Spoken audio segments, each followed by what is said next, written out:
economists. What's the verdict exactly that you put on this? Yeah, my verdict, but before I come to declare my verdict on the budget, let me quickly respond to my friend, Senor Jose. Don't think I agree with him. If you, I'll just share it with Prof. Ami Bokman about the numbers. You are 5 minutes. The gold. Gold, if you look at the figures from Bank of Ghana recently, the last 10 years, gold inflows, merchandise gold and inflows never hit 7 billion until 2003, when we hit 7.6 billion for the first time. 2024, it jumped to 11.6 billion. We've never seen anything like that. 2024, there was no gold board. So sometimes attribution, we have to be very careful when we are talking as if everything happening is because of the gold board. Indeed, at the beginning of the year, when it was PMMC and it wasn't gold board, the inflows through PMMC was 506 million. This increased to, it increased to 897 million, almost 900 in April.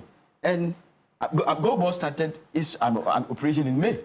And so if now we have moved from almost 900 to 1.1 billion, and you think that GOLDBOD is doing so much, then we are deceiving ourselves. Because it was already doing, the increase was already there when it was, PMMC.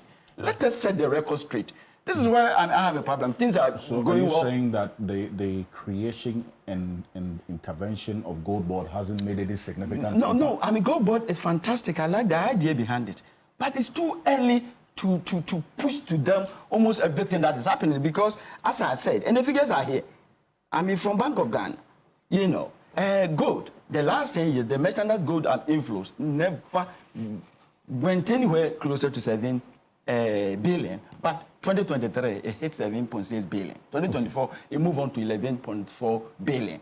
Look at the jump. There was no GOLDBOD at the time. And if you look at even this year, when it was PMMC, and the data is here, 506 million, January.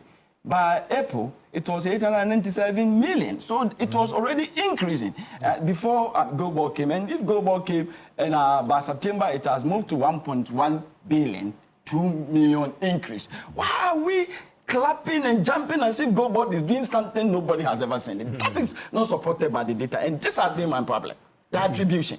So now let me quickly say that the economy is doing well. Anybody who says Ghanaian economy is not doing well today doesn't want to tell the truth.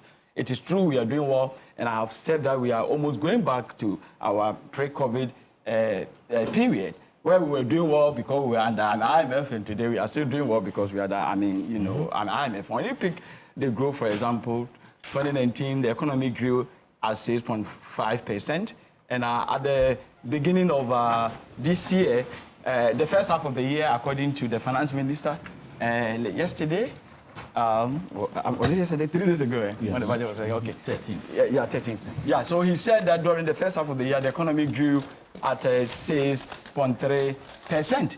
And that means that we are almost getting to the 6.5 that we had in 2019. What he said that I don't agree with him was that because of the good policy measures that they put in place, the economy during the first half of the year grew 6.3. Yeah, the economy did very well, growing at 6.3. And last year we had the growth rate of 5.7. 2003 it was around 2023 it was around 3%. We didn't do well, and 2024 we moved to 5.7. And so you don't need anybody to tell you that the growth was already improving. And when we entered this year, if you look at the sectors that are driving the growth, services and agriculture, I haven't seen this government doing anything so spectacular in the agricultural area, for which reason the agriculture sector grew 6% during the first half of the year. Last year, during the same period, agriculture sector grew 2.9%. That was horrible. It didn't rain last year. And so this year, if it had not rained, we would have witnessed the same thing we witnessed last year. And so the good rainfall is the reason, because you may tell me, maybe I don't know, but that during the first 6 months, there was a particular agricultural policy that this government implemented that pushed the growth from 2.9% it was last year to 6%. Unless you are able to tell me that, I haven't seen that I mean, I live in Ghana. I move around Ghana. I was in your constituency a while ago, you know, working throughout the voter region and OT regions. I go everywhere. I know the data. I use the data to teach. I drink the data. I eat the data. I know all this. So it will be very surprised for you to tell me that NDC, I mean, I'm not saying they're not doing well. Okay. They have started well. Implementing the PC peg, I love it. You know, I'm just hoping that at the end of this show, when IMF goes, what will become of the PC peg?